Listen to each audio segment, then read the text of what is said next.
Today we're going to talk about wireless charging, and let me tell you, it is not all created equal. There's wireless charging pads, there's wireless charging with MagSafe magnets built into it, and there's different wattage that is given, different energy, different power that is given to your phone to charge it faster or slower. So prices will vary. So the first wireless charging pad we're going to look at is this one by Hypergear.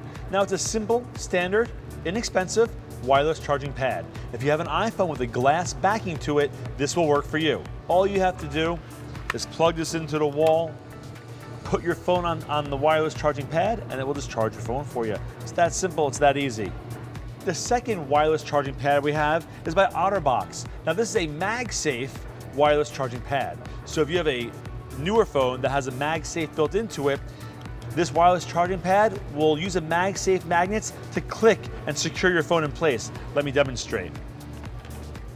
Here's my iPhone 12 Pro, and here's a MagSafe wireless charger. And if you look, it actually clips onto it. This is made by OtterBox. This is probably the highest quality one that we have.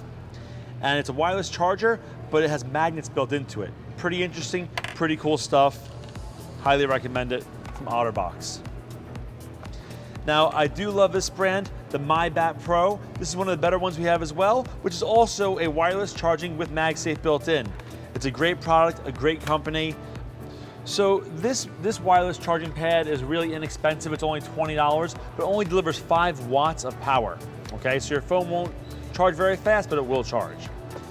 Now this is a MagSafe one that has 7.5 watts. It's OtterBox brand, a little more expensive, very good quality, but it's only 7.5 watts, but it is MagSafe and it is made by OtterBox, which is a name you can trust. Then we have the MyBat Pro, which is one of my favorite, honestly. It's 15 watts and it's $40 and it has a MagSafe built in. So $40 for this one, $45 for this one, but this has more power. So it really depends what brand you want to get and what you're trying to accomplish with the charging.